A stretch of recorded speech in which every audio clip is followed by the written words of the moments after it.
నమస్తే, welcome to ACT news. నేను కల్పన. బులెటిన్ల ముందుగా హెడ్లైన్స్.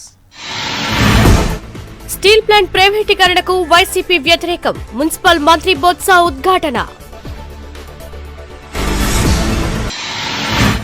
గ్రేటర్ విశాఖలో 2 డిప్యూటీ మేయర్లు, త్వరలో ఆర్డినెన్స్.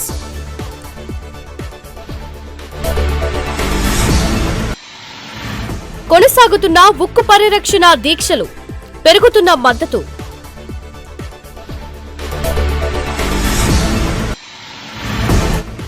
జిల్లాలో మళ్లీ కరోనా విజృంభణ, ఆందోళనకు గురవుతున్న ప్రజలు.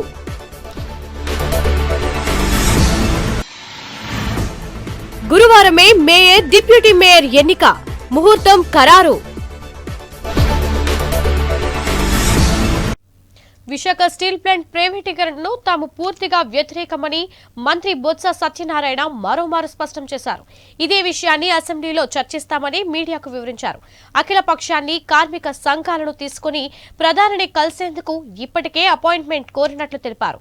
స్టీల్ ప్లాంట్ విషయంలో కేంద్రం తీసుకునే చర్యలకు తగినట్టుగా తమ స్పందన ఉంటుందని తెలిపారు. కార్మికుల పోరాటానికి మనమంతా మద్దతుగా నిలవాలని కోరారు. కేంద్ర ప్రభుత్వం తాలూకు అభిప్రాయము, వాళ్ళ తాలూకు ఇండస్ట్రియల్ పాలసీలోనూ ప్రైవేటీకరణ అనేది వాళ్ళ పాలసీ. ఈ రాష్ట్రంలో స్టీల్ ప్లాంట్ ఉంది కాబట్టి స్టీల్ ప్లాంట్ అనేది ఏ ఒక్క పార్టీ సొత్తో కాదు. స్టీల్ ప్లాంట్ అనేది ఈ రాష్ట్రంలో 5 కోట్ల ఆంధ్రుల తాలూకా హక్కు. అది ఏ పార్టీ వాళ్ళని, ఏ వ్యక్తులని, ఏ వృత్తి చేసినా, ఎవరు చేసినా ఇది మా అందరి తాలూకు హక్కు. దీనికి మా పార్టీ అభిప్రాయం, ఈ హక్కుని కాపాడుకోవాల్సిన బాధ్యత మన అందరికీ ఉంది. అందులో ప్రధానంగా అధికారం ఉన్నా కాబట్టి మాకు కూడా ఉంది. కాబట్టే మా ముఖ్యమంత్రి గారు వచ్చి దాని మీద ఏ రకంగా ఈ దీంతో నష్టాల నుంచి బయటకు తీసుకురావాలి, ఈ ప్రైవేటీకరణ వద్దు అనే అంశాన్ని ఆ తదుపరి ఇంకా ముందుకు పోయి మా రాష్ట్రంలో అన్ని పార్టీలు కలిసి మేము వస్తాం, ఉద్యోగ సంఘాలతో కలిసి వస్తాం, మా అభిప్రాయాలు చెప్తాం. మేము మా మాటను కూడా మీరు వినాలి. ఈ ఎట్టి పరిస్థితిలో దీన్ని ముందుకు సాగడానికి వీలు లేదనేది మా అభిప్రాయం. అది నేను ప్రధానమంత్రి గారు, రాష్ట్ర ప్రధాని వచ్చి రాష్ట్ర ముఖ్యమంత్రిగా ఒక బాధ్యత రెస్పాన్సిబుల్ పర్సన్గా, ఒక బాధ్యత పార్టీగా, ఒక బాధ్యత ప్రభుత్వంగా మేమందరం వస్తున్నాం. మాకు వచ్చే సమయం కావాలి, మీరు ఇవ్వాలి, మీ అభిప్రాయాలు ఇవి తెలుసుకోవాలని మేము అడిగినప్పుడు బాధ్యత ప్రభుత్వంగా, బాధ్యత వ్యక్తులుగా ఇస్తారని ఆశిస్తున్నాం, ఇవ్వాలని డిమాండ్ చేస్తున్నాం. ఇస్తారని అనుకుందాం. ఎందుకు మనం నెగిటివ్గా అనుకోవాలి? నగరపాలక సంస్థలు, మున్సిపాలిటీలు, జిల్లా పరిషత్లో డిప్యూటీ మేయర్లు, వైస్ చైర్మన్లు 2 ఉండాలని మంత్రి పెద్దిరెడ్డి రామచంద్రారెడ్డి ఓ ప్రకటన చేశారు. గ్రేటర్ విశాఖలో ఆశావాహులకు ఇది ఊతమిచ్చింది. ఇందుకు సంబంధించి ప్రభుత్వం ఓ ఆర్డినెన్స్ ను కూడా తీసుకువస్తున్నట్లు సమాచారం. జీవీఎంసీలో గత కౌన్సిల్ వరకు ఒక మేయర్, డిప్యూటీ మేయర్ మాత్రమే ఉండేవారు. మున్సిపాలిటీలు, నగరపాలక సంస్థల్లో 2 డిప్యూటీ మేయర్లు, అలాగే జెడ్పీల్లో 2 వైస్ చైర్మన్లు ఉండాలని మంత్రి పెద్దిరెడ్డి రామచంద్రారెడ్డి ఓ ప్రకటన చేశారు. ఇందుకు సంబంధించి త్వరలో ఓ ఆర్డినెన్స్ కూడా జారీ కానుంది. ఈ ప్రకటన గ్రేటర్ విశాఖలో ఆశావాహులకు ఊతమినిచ్చింది. వైసీపీ కార్పొరేటర్ల అభ్యర్థులతో రాజ్యసభ సభ్యులు విజయసాయిరెడ్డి కూడా స్వయంగా ఈ ప్రకటన చేయడంతో డిప్యూటీ మేయర్ ఆశావాహుల్లో జోష్ పెరిగింది. మేయర్, డిప్యూటీ మేయర్ పదవులను స్వయానా సీఎంఏ ప్రకటిస్తారని కూడా స్పష్టం చేశారు. అధికారికంగా మేయర్తో పాటు డిప్యూటీ మేయర్ కూడా ఈ నెల 18న అంటే గురువారం ప్రమాణ స్వీకారం చేస్తారని ఇప్పటికే జిల్లా ఎన్నికల అధికారి కలెక్టర్ వినయ్ చంద్ ప్రకటించారు. 2 డిప్యూటీ మేయర్ కు సంబంధించి ప్రభుత్వం ఆర్డినెన్స్లను జారీ చేసి దానికి గవర్నర్ ఆమోదం కూడా పొందాల్సి ఉంటుంది. ఈ 2 ప్రక్రియలు పూర్తయ్యాక 2వ డిప్యూటీ మేయర్ స్థానిక ప్రభుత్వం పేర్కొన్న అభ్యర్థి ప్రమాణ స్వీకారం చేస్తారు. సేవ్ స్టీల్ ప్లాంట్ నినాదంతో విశాఖ ఉక్కు పరిరక్షణ పోరాట కమిటీ కూర్మనపాలెం కూడలిలో చేపట్టిన రిలే నిరాహార దీక్షలు కొనసాగుతున్నాయి. వివిధ పార్టీల నేతలు, అఖిల పక్షాల పెద్దలు, కార్మిక సంఘాల ప్రతినిధులు మద్దతు తెలుపుతున్నారు. విశాఖ స్టీల్ ప్లాంట్ ప్రైవేటీకరణ నిర్ణయానికి వ్యతిరేకంగా సేవ్ స్టీల్ ప్లాంట్ నినాదంతో విశాఖ ఉక్కు పరిరక్షణ పోరాట కమిటీ కూర్మన్నపాలెం కూడలిలో చేపట్టిన రిలే నిరాహార దీక్షలు 34వ రోజుకు చేరుకున్నాయి. ఈ దీక్షల్లో ప్లాంట్కు సంబంధించిన వివిధ విభాగాల ఉద్యోగులు పాల్గొంటున్నారు. ఈ పోరాటానికి రోజురోజుకు మద్దతు పెరుగుతోంది. వివిధ పార్టీల నేతలు, అఖిల పక్షాల పెద్దలు, కార్మిక సంఘాల ప్రతినిధులు సంఘీభావం తెలుపుతున్నారు. లాభ నష్టాలతో సంబంధం లేకుండా ప్రభుత్వ రంగ రంగ సంస్థలను ప్రభుత్వ నిర్వహణలోనే కొనసాగించాలని డిమాండ్ చేస్తున్నారు. లాభ నష్టాలతో సంబంధం లేకుండా ప్రతి ఒక్క ప్రభుత్వ రంగాన్ని అమ్మేస్తాం, మూసేస్తామంటూ ప్రధాని మోదీ, కేంద్ర మంత్రులు బరితెగించి మాట్లాడటం దుర్మార్గమని ఆగ్రహం వ్యక్తం చేశారు. ఏ ఒక్క ప్రభుత్వ రంగ సంస్థను నిర్మించని బీజేపీ ప్రభుత్వానికి వాటిని అమ్మే హక్కు ఎవరిచ్చారని ప్రశ్నించారు.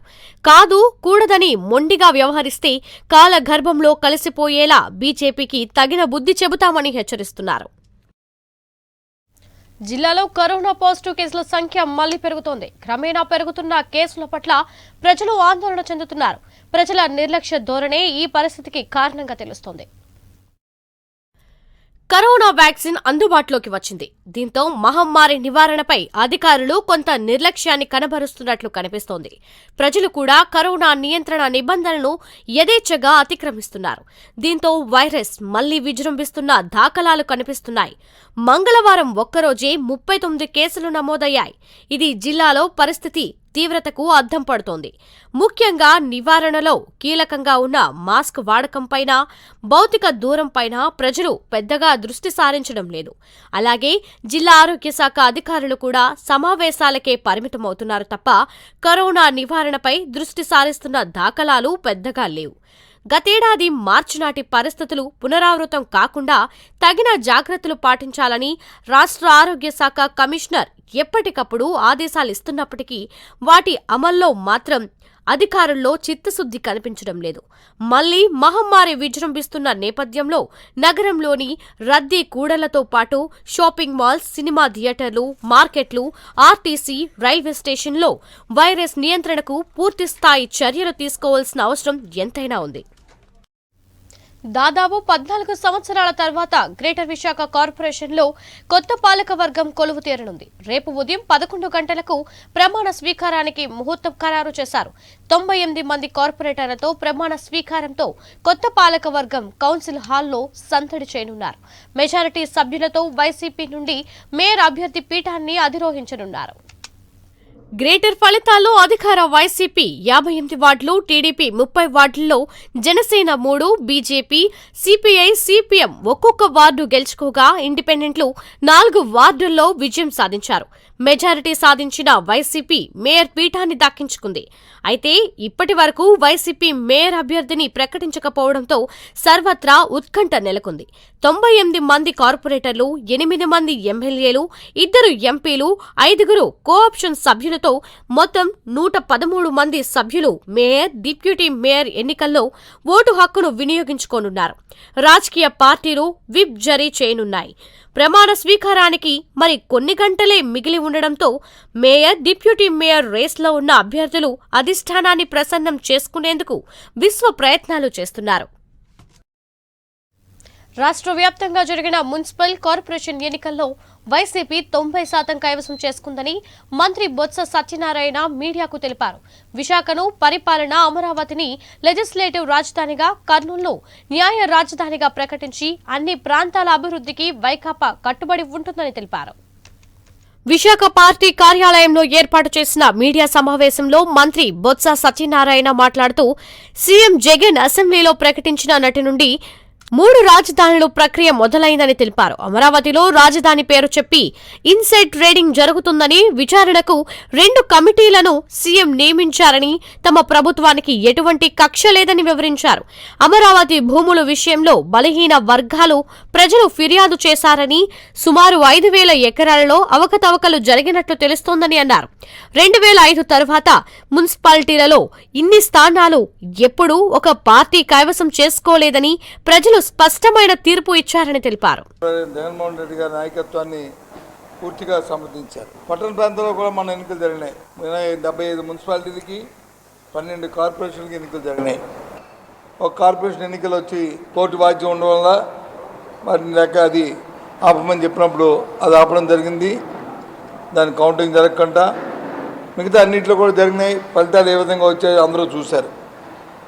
ఒక 2 కడపలో ఒక మున్సిపాలిటీ, అలాగే అనంతపూర్లో ఒక మున్సిపాలిటీ, కడపలో వచ్చి సగం వచ్చింది ఒకటి, అనంతపూర్లో వచ్చి 2 16, 18 2 వార్డులు వచ్చి తక్కువ వచ్చినాయి.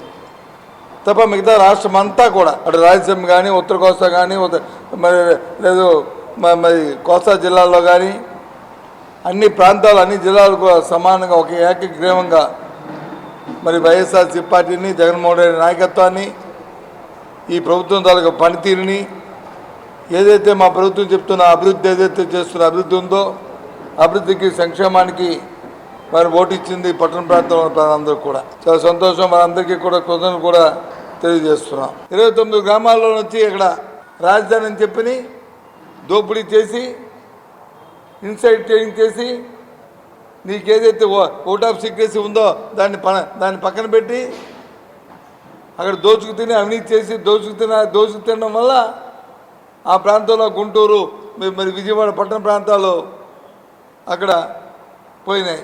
ఆ ప్రాంతాల్లో ఉన్న అభివృద్ధి అంతా కుంటుపడిపోయింది. ఆ ప్రాంతాలు ఎక్కడేసిన కొంగలు అక్కడే అన్నట్టు ఆ రెండు ప్రాంతాలు రెండు పట్టణాలు ఉండిపోయినాయి. ఆ ప్రజలు కూడా అభివృద్ధి కావాలని కోరుకుంటున్నారు. అందుకే మేము చెప్పాం. అందుకే జగన్మోహన్ రెడ్డి గారు చెప్పారు, ఈ రాష్ట్రంలో 13 జిల్లాలు, ఈ రాష్ట్రంలో అన్ని ప్రాంతాలు మాకు ప్రాధాన్యం, మాకు ముఖ్యం. అటు రాయలసీమ కానీ అటు కోస్తా కానీ ఇటు ఉత్తరాంధ్ర కానీ అన్నీ మాకు ముఖ్యమని చెప్పి ఆ రోజు జగన్మోహన్ రెడ్డి గారు అసెంబ్లీ సాక్షిగా ఈ రాష్ట్ర ప్రజానీకానికి చెప్పారు. అదేవిధంగా అభివృద్ధిలో భాగంగా కార్యక్రమాలు చేస్తున్నాం కూడా. అందుకే విశాఖపట్నాన్ని ఎగ్జిక్యూటివ్ క్యాపిటల్గా ప్రకటించడం జరిగిన విధాన నిర్ణయం తీసుకొని, అలాగే ఆ ప్రాంతంలో వచ్చి లెజిస్లేటివ్ క్యాపిటల్ ఏర్పాటు చేయడం జరిగింది ఆ ప్రాంతంలో. అలాగే కర్నూలుకు వచ్చి హైకోర్టుని పెట్టి రాజధానిగా చేయడం జరిగింది. చైన్ ల్యాండ్ ఎంత పొజిషన్ ఉందనేది నాకు అంటే అది కాదు, కానీ మొత్తం ఓవరాల్గా 4,800 ఎకరాలు సబ్జెక్టుగా కరెక్షన్ సుమారు 5,000 ఎకరాల వరకు ఉంది. స్టీల్ ప్లాంట్ ప్రభుత్వ రంగ సంస్థల ప్రైవేటీకరణను ఆపాలని కోరుతూ అఖిలపక్ష కార్మిక ప్రజా సంఘాల జేఏసీ ఈ నెల 26న భారత్ బంద్ కు పిలుపునిచ్చింది. ఈ బంద్ ను విజయవంతం చేయాలని కోరుతూ వైజాగ్ స్టీల్ పరిరక్షణ కమిటీ జిల్లా కార్మిక ప్రజా సంఘాల జేఏసీ జగదాంబ సిఐటియు కార్యాలయంలో ఓ రౌండ్ టేబుల్ సమావేశం నిర్వహించింది. ఉక్కు పరిరక్షణ కార్యక్రమాలను ఈ సమావేశంలో సమీక్షించారు. బీజేపీ ప్రభుత్వ ప్రైవేటీకరణ ప్రక్రియను ముందుకు తీసుకువెళ్లడాన్ని సమావేశం తీవ్రంగా ఖండించింది. ఈ సందర్భంగా సిఐటియు నాయకులు జగ్గునాయుడు మాట్లాడుతూ స్టీల్ ప్లాంట్ తో పాటు మొత్తం ప్రభుత్వ రంగ సంస్థలను ప్రైవేటీకరిస్తామని మోదీ ప్రభుత్వం ప్రకటించడం బాధాకరమన్నారు. కార్మిక వ్యతిరేక లేబర్ కోడ్లు, రైతు వ్యతిరేక చట్టాలను రద్దు చేయాలని, వంట గ్యాస్, పెట్రోల్, డీజిల్ ధరలు తగ్గించాలన్న డిమాండ్లతో చేపడుతున్న భారత్ బంద్ ను జయప్రదం చేయాలని పిలుపునిచ్చారు. వ్యతిరేకంగా నెల రోజుల పైనుండి విశాఖపట్నం రాష్ట్రంలోనూ పెద్ద ఎత్తున ఆందోళన కార్యక్రమం పోరాటం జరుగుతూ ఉంది. అయినా మోడీ ప్రభుత్వం విశాఖపట్నం స్టీల్ ప్లాంట్ని ప్రైవేట్గా అమ్మడం కోసమే తన కార్యాచరణ ముందుకు తీసుకుపోయే కార్యక్రమం చేస్తూ ఉంది. దీని నిరసనగా ఆందోళన చేస్తూ ఉంటే ఒక స్టీల్ ప్లాంట్నే కాదు మొత్తం ప్రభుత్వ సంస్థ అన్నింటిలో కూడా మేము ప్రైవేట్ పరం చేస్తాం, తెగనమ్ముతామని చెప్పని నిర్లక్ష్యంగా ఈరోజు ప్రకటన చేసింది. అఖిలపక్ష కార్మిక సంఘాలు, ప్రజా సంఘాలు దీన్ని తీవ్రంగా ఖండిస్తూ ఉన్నాయి.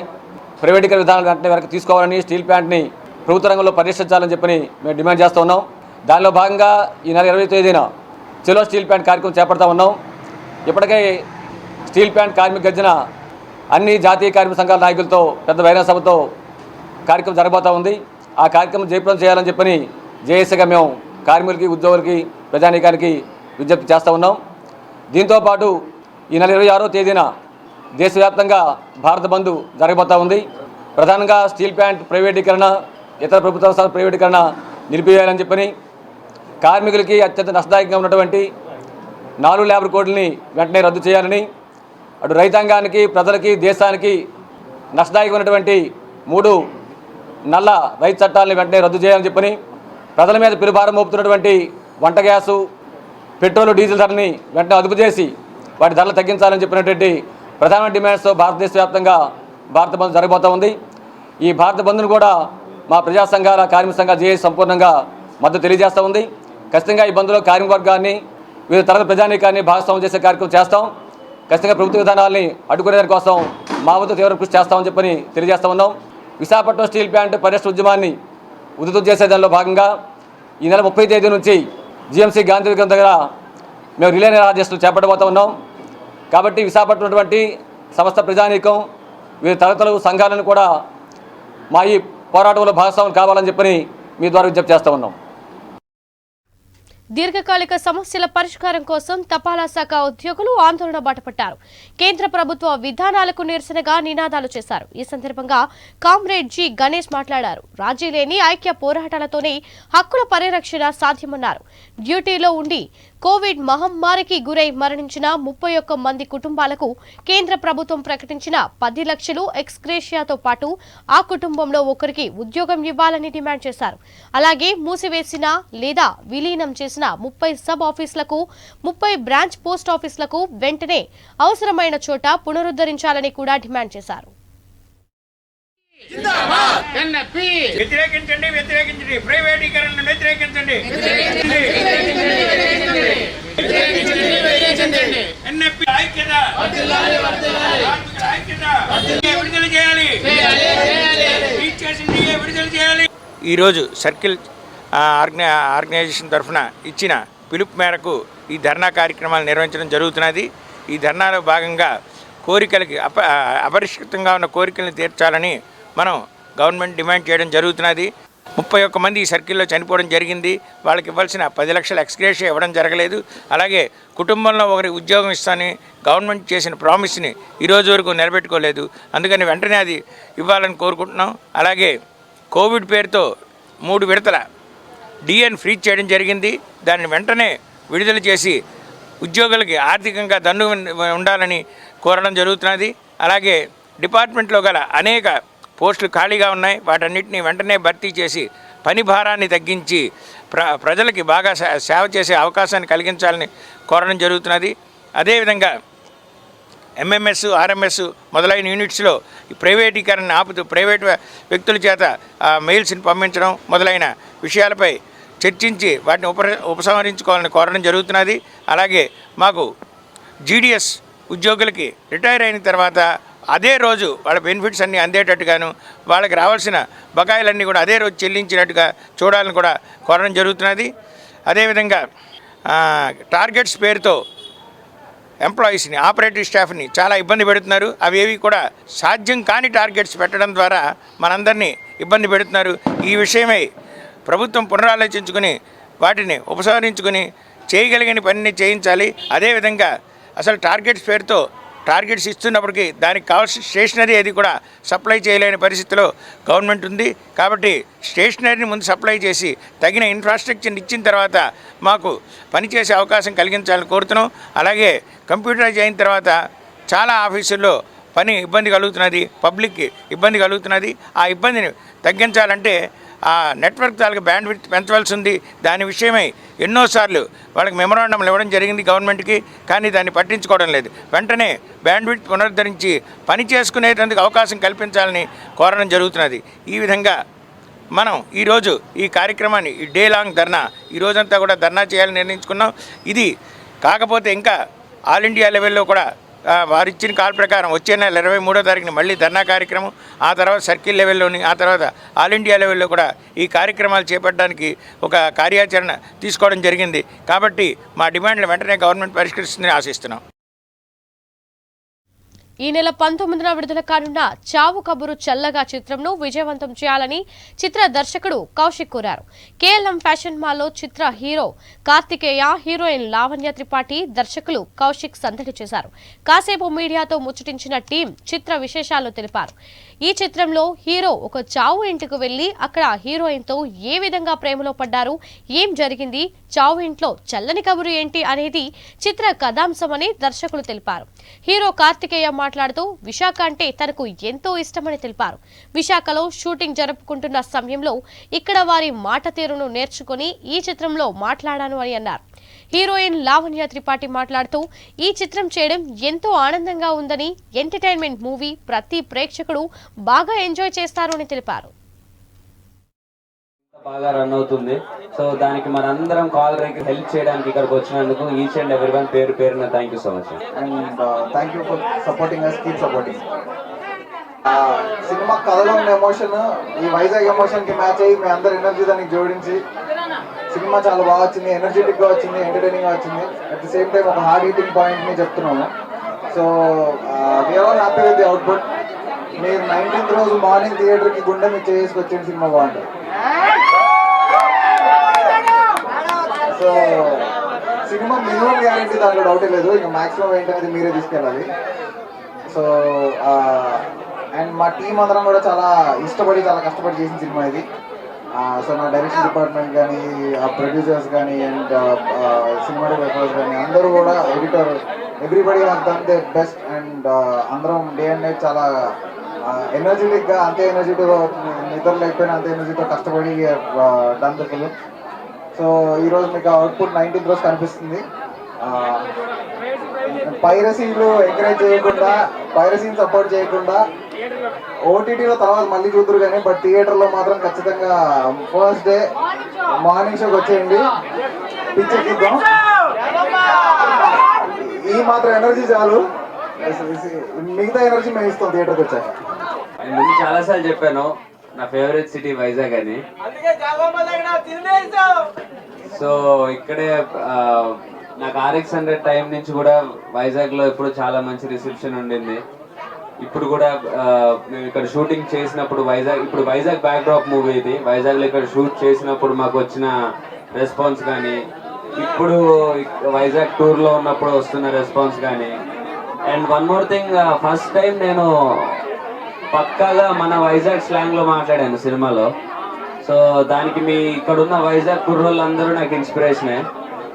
నాకు మీకు షూటింగ్ చేస్తున్నప్పుడు నా స్లాంగ్ పక్క నుంచి మీరు మాట్లాడుతున్న స్లాంగ్ నుంచి ఇన్స్పైర్ అయ్యి కూడా ఇంకా బాగా చేయడానికి నాకు హెల్ప్ అయింది. సో వైజాగ్లో ఉండే ఎమోషన్, వైజాగ్లో ఉండే ఒక ఆ స్లాంగ్లో ఉండే ఒక స్వాగ్, అదంతా చాలా హెల్ప్ అయింది నాకు. సో ఫస్ట్ ఆఫ్ ఆల్ వైజాగ్కి థ్యాంక్స్ చెప్పుకోవాలి నేను. దెన్ మా మూవీ చావు కబుర్ చల్లగా March 19th రిలీజ్ అవుతుంది. మీ అందరికీ తెలుసు, ఆల్రెడీ రిలీజ్ అయిన టీజర్ ట్రైలర్కి మీరు ఇచ్చిన రెస్పాన్స్కి చాలా చాలా థ్యాంక్స్. సో ఈ మూవీలో ఇప్పటివరకు నన్ను చూసింది ఒకలా అయితే, ఈ మూవీలో వేరేలా టోటల్ డిఫరెంట్గా ఉంటుంది. సో అలా నన్ను చూపించిన మా డైరెక్టర్ కౌశిక్, తను హీరోలానే ఉన్నాడు చూడండి నా పక్కన. అండ్ ఈ సినిమా ప్రొడ్యూస్ చేసిన the legendary production house Geetha Arts, Bunny Vas గారు, అల్లు అరవింద్ గారు కలిపి ప్రొడ్యూస్ చేయడం, దాంట్లో నేను యాక్ట్ చేయడం చాలా అదృష్టంగా భావిస్తున్నాను. దెన్ నా పక్కన మోస్ట్ గార్జియస్ లావణ్య త్రిపాఠి గారు, మా అందాల రాక్షసి నుంచి ఇప్పటిదాకా the way she entertain us all. And ఈ మూవీలో ఇప్పటి వరకు చూసిన లావణ్య గారు మారిపోతారు ఈ సినిమాలో. సో కొత్తగా చూస్తారు. RX అనేది రాదమ్మాయి సార్, సారీ. ఆ ఒక్క ఎక్స్పెక్టేషన్ పెట్టుకోకండి, అందరికి ఆయన ఒక్కరికి ఎందుకు అందరికి వేసుకుందాం. So yeah, really happy to be here. Thank you అండి, థ్యాంక్ యూ సో మచ్. తెలుగులోనే మిక్స్ చేస్తారు, తెలుగు, ఇంగ్లీష్, హిందీ. మల్లిక క్యారెక్టర్ నిజం చెప్పి చాలా కొత్తగా ఉంది. అండ్ ఈ ముందే చేసిన అన్ని క్యారెక్టర్ చాలా డిఫరెంట్గా ఉంది. అండ్ ఆఫ్టర్ దట్ వచ్చేసి ఐ థింక్ ఈ క్యారెక్టర్ అందరూ గుడ్ పెట్టుకుంటారు for sure. And I can't tell a lot about my character ఇప్పుడు, ఎందుకంటే రిలీజ్ అయిన తర్వాత మాట్లాడాలి.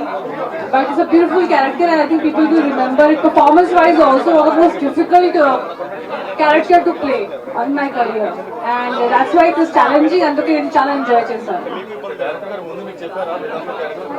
అవును, obviously స్టోరీ చెప్పినప్పుడు అంత విడో ఒక ప్రాబ్లం కాదు కదా. షీఈ్ నాట్ ఇది ప్రాబ్లం కాదు. Widow divorce anything, nothing to do with anything. అవునా, నాకు థాట్ గా లేదు actually. For me she's a human being, normal. And ఇక్కడ మూవీలో ప్రాబ్లం అది కాదు. Problem is if I want to marry you. It's nothing to do with it. It's a very progressive, nice, చాలా కొత్తగా ఉంది స్టోరీ. ఈ న్యూ ఏజ్ లో అందరూ ఎలా ఉంటారు, లైక్ అలా ఉంది. New age people they are very open minded, so it's like that.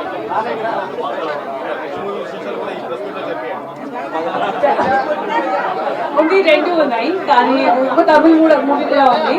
So అన్ని సెట్ అయిన తర్వాత శబ్ద కాలుష్యాన్ని తగ్గించేందుకు సందర్శకులకు ఆరోగ్యకరమైన జీవనం కోసం ఇందిరాగాంధీ జూలాజికల్ పార్క్ లో కొత్తగా బైక్ విధానాన్ని ప్రారంభించారు.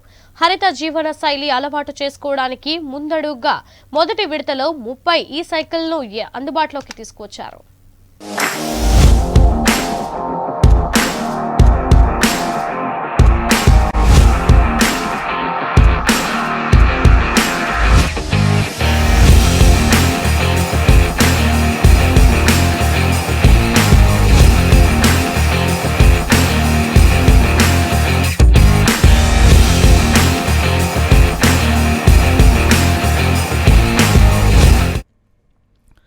Indira Gandhi zoological park zoo park సందర్శకులకు ఈ బైకుల సౌకర్యాన్ని ప్రారంభించింది.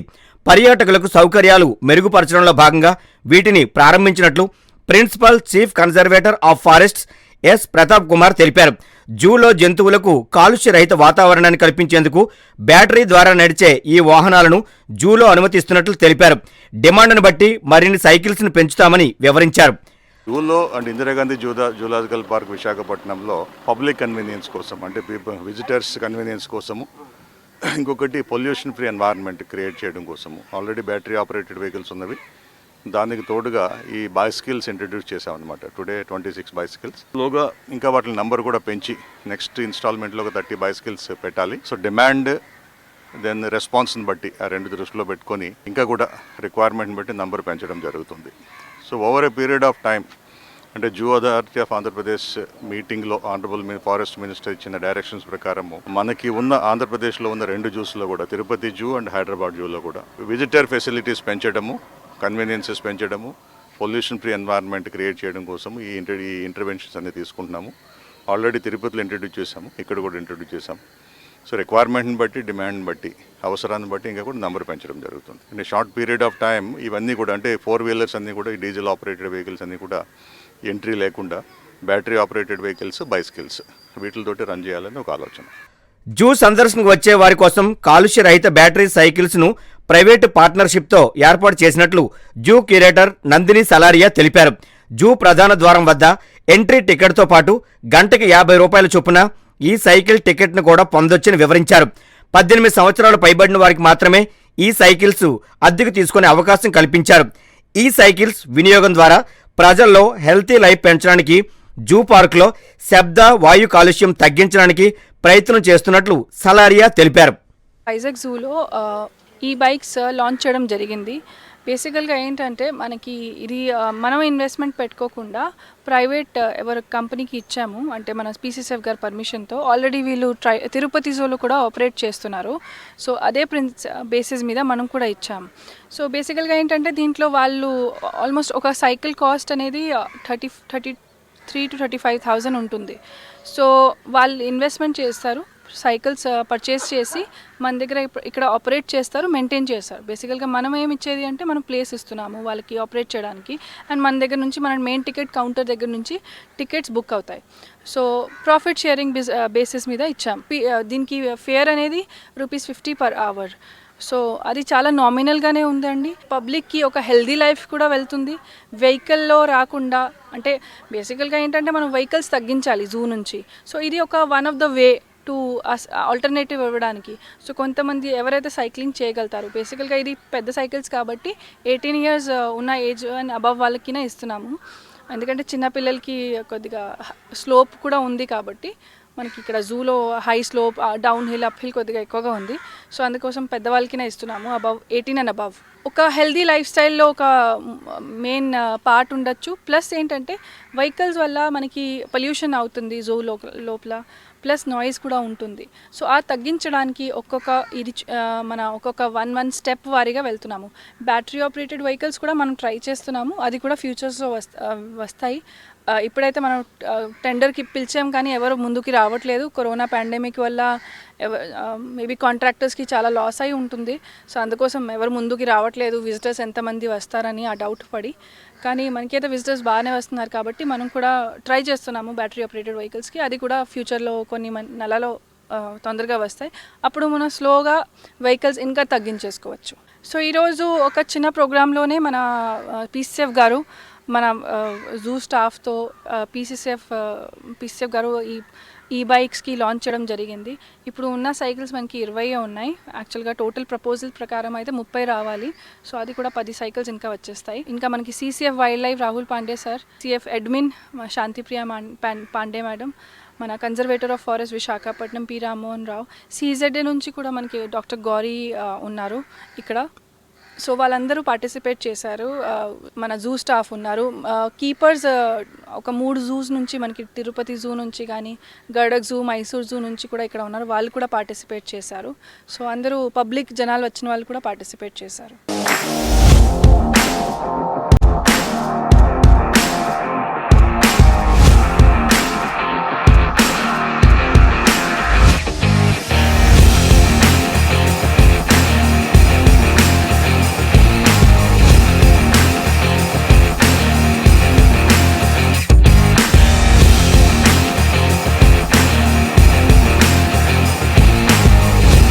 బులెటిన్ ముగించే ముందు హెడ్లైన్స్ మరోసారి. స్టీల్ ప్లాంట్ ప్రైవేటీకరణకు వైసీపీ వ్యతిరేకం, మున్సిపల్ మంత్రి బొత్స ఉద్ఘాటన. గ్రేటర్ విశాఖలో 2 డిప్యూటీ మేయర్లు, త్వరలో ఆర్డినెన్స్.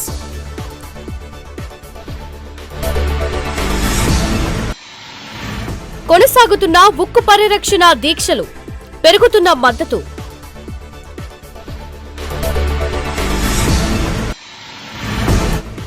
జిల్లాలో మళ్లీ కరోనా విజృంభణ, ఆందోళనకు గురవుతున్న ప్రజలు.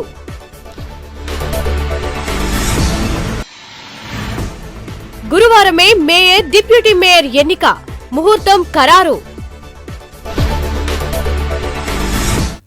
ఇవి ఇప్పటి వరకున్న ఏసీటీ న్యూస్ అప్డేట్స్. మరో బులెటిన్లో మళ్ళీ కలుద్దాం. Until then keep watching ACT news.